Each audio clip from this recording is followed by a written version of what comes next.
Hi. My name is Melissa. I am a workplace counselor here at Northern Telecom. I would like to bring to your attention to a very important issue. Our internship program is failing to meet the expectations of both the interns and the employees of the company. I will first present a typical example of this problem, and then I will give an analysis about the causes of the conflict. Finally, I will provide suggestions regarding ways to solve this problem and ensure that our internship program remains a pipeline for attracting the best students to our company, and that employees are satisfied with the contributions of the interns at the same time. In the past year, I have been receiving an increasing number of frustrated and disappointed interns in my office. Let's take a look at what their typical story is like.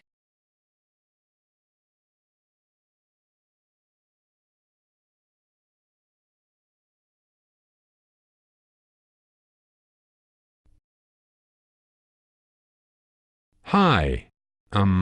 You're the new intern here, right? Hi. Yes, my name is Peter. I work as an intern in the SME sales department, in Susan's segment. Great, sales is exactly what I need. I'm Charles from the IT department. I have a task for you. You aren't doing anything important, are you? Well, actually Susan asked me to. It's okay, it won't take that long. Anyways, I've come up with this great new technological solution for hosting websites, but I'm told we need market information before we can start introducing it. So here is a list of 250 companies that I need you to cold call. Here is the script you should ask them. Everything clear? Cool, let me know when you're done. Thanks, see you around. Wait. Did you clear this with Susan? You aren't my boss, you can't give me instructions. And I don't do telesales. It's not in my job description. This is not why I completed university, it is way beneath me. Stupid computer geek. I'm going to have to stay overtime to be able to do this. Oh man, I hate my job. How did this situation develop? Well, it is mainly grounded in the participants' different cultural backgrounds, and enhanced by their lack of cultural sensitivity. There are two main cultural fault lines in play here: student versus long-time employee, and marketing versus software development. Let's take a moment to imagine ourselves in their respective places. Peter is still in university, he is excited about putting his studies into practice, but he is wary at the same time about the unknown. This is his first workplace, and he is eager to make a good impression on his boss. Naturally, pleasing anyone else takes second place, but he isn't familiar with the environment and doesn't know how to say no yet. Having studied marketing, he considers telesales to be a menial task that he is overqualified for, and one that is completely different from his area.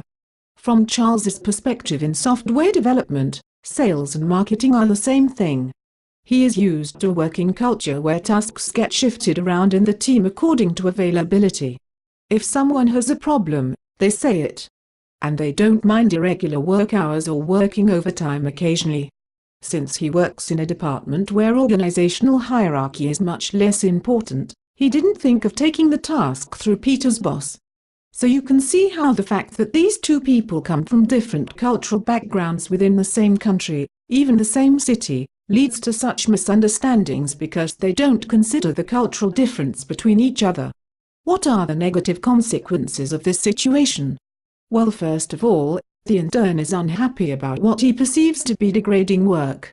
This is especially true, since in this case, someone outside his hierarchy is making him do it. His fellow employees clearly do not respect his other commitments. This is also bad for the company, since the main goal of our internship program is not to get cheap labor, but rather to identify promising young individuals, and show them what it is like to work in the company. This situation is clearly not helpful to the goal of winning their hearts and minds. It is also bad for Charles from the software development. The student's lack of motivation will clearly affect the quality of the work done. In this case, due to the intern's other commitments, the task did not get done on time. So all in all, it is quite obvious that this situation is not good for any of the parties involved. After examining the cause of the problem, and seeing why it is important for it to be resolved, let us discuss my suggestions. It would be quite counterproductive to blame either party for this situation. Punishing the intern for not completing his task on time would further alienate him and other students like him. At the same time, he must be made to realize that the tasks one receives at work are not always to one's liking, and there are always some jobs that just have to be done, in overtime if need be. On the other hand, Charles isn't entirely to blame either.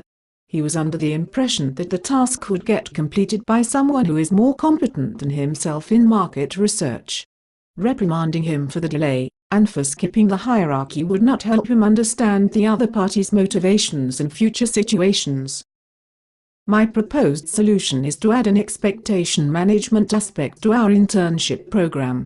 This would consist of preparation for both parties before the interns arrive at the company. It would be followed by monthly progress meetings and evaluation sessions, and end with a two-way formal evaluation. The first step of my proposal would be to clarify our company's position towards interns in our employees' heads. Since they are valuable assets, they must be treated as such. All employees willing to mentor an intern will be held directly responsible for their progress. They will have to give interns a challenging project where they can put their insights and fresh thinking to use. Everyone who accepts this responsibility will also have to participate in a brief session on how to coach their future interns.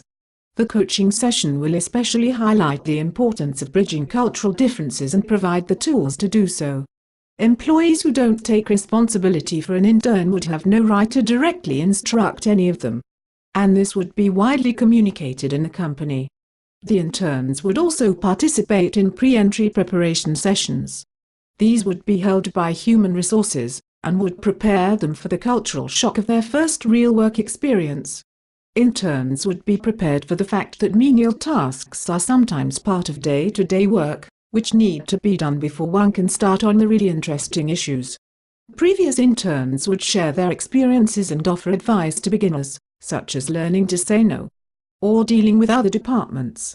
Their participation is especially useful, since previous interns have the best understanding of both cultures.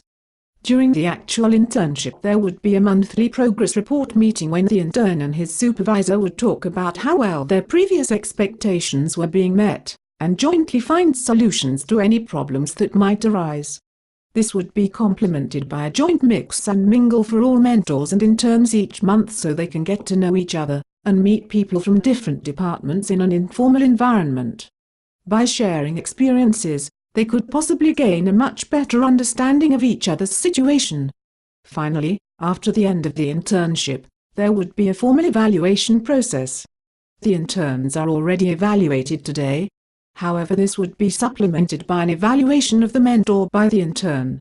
This reverse evaluation would decide whether the mentor would be allowed to receive an intern in the next semester, and constitute a small part of his or her performance evaluation and paycheck.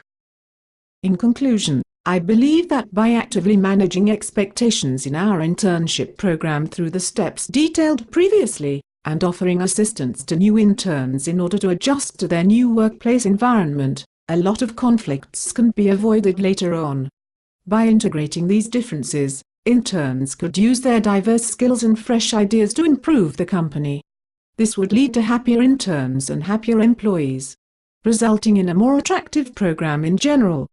Giving the most talented students a realistic, but positive view of our company helps ensure that our human development pipeline is filled with promising individuals. The steps I propose do not require additional financial resources, however more personal commitment is absolutely crucial from interns, mentors and the human resources department. I hope that my presentation has been successful in bringing to your attention this very important issue. If you have any further questions, please do not hesitate to contact me. Thank you for your attention and goodbye.